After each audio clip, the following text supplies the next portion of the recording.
In this video, I talk about when to know that it's time to quit. When I went to college for art. I went to college to learn, actually it was photography technically, but the college that I went to required that we take a lot of different classes that were art related. So I had to take drawing and painting and ceramics and sculpture and stuff like that, along with my photography classes.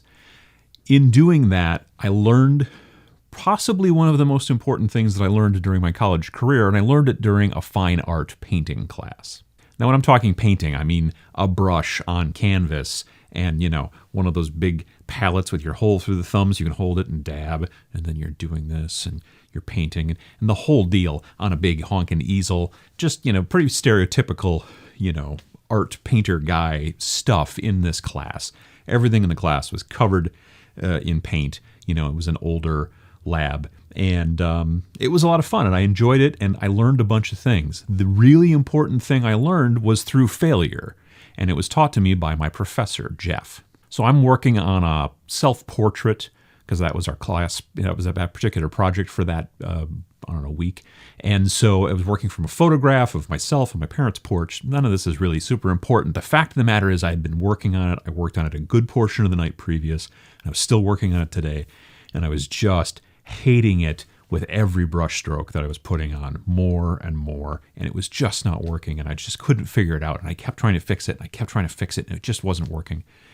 And my teacher came over to me, and he's looking at it, and I'm explaining about this part and that part and this and all this stuff, and he said to me something that I probably won't ever forget, and he said to me, "It was better yesterday. You missed the ending."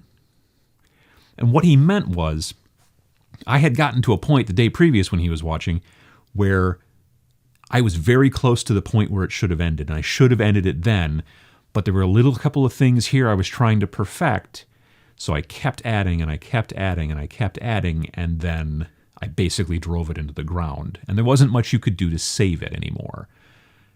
It's an additive process, this painting thing that we like to do. When we paint our models, we're adding more and more and more paint to them. And the trick is that sometimes you have to understand when to stop. Now, I did a video that was relatively popular, last year at some point, called The Pursuit of Perfection, which you can see, pachow. And in that, I talked about the pursuit of understanding that if you try to keep going towards perfection, you will get to a point where you will work yourself into a frenzy, or you just will never reach it if you just constantly are trying to strive for that. And this is a little related, but it has a lot more in this situation to do with the actual physicality of paint. If you're trying to paint an elegant, elvish priestess or something like that, and she's got a lot of skin on that model, 38 layers of paint are not going to make her look nearly as good as 4 nice thin layers. The more paint you put on, obviously you distort the detail and things like that, and you obviously always want to thin your paints and all that.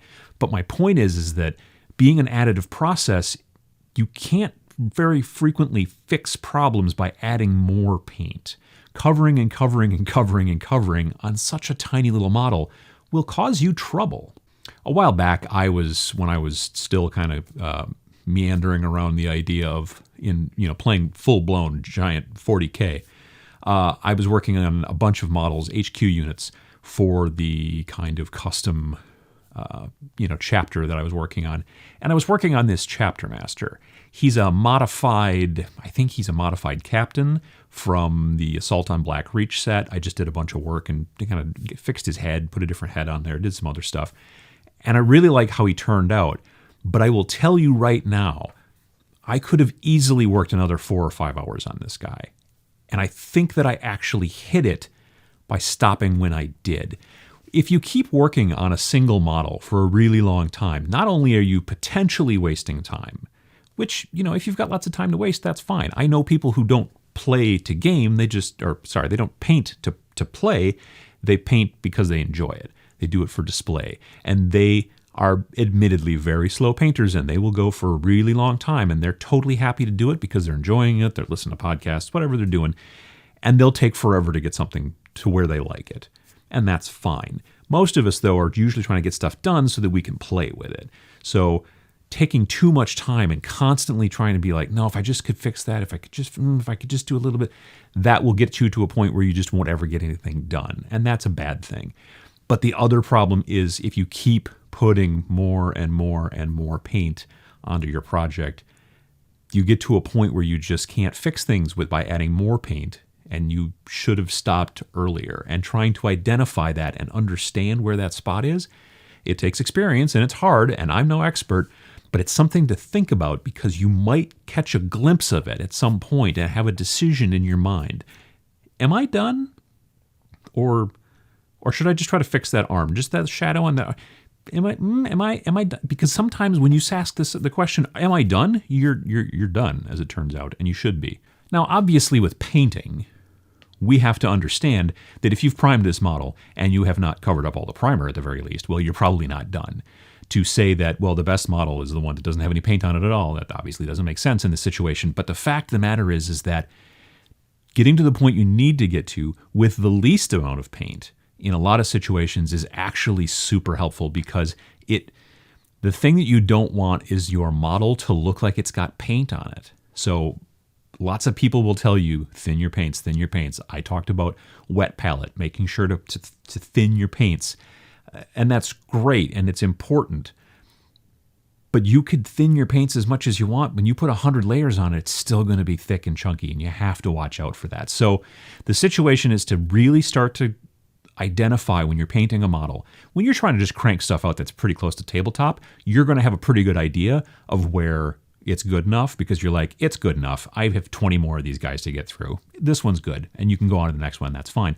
It's more for the fancy models, the HQ guys, the people who are the ones that you're going to spend a lot more time on because they're a general or they're some sort of commander or leader of your army, and you want to put a lot of extra effort into them.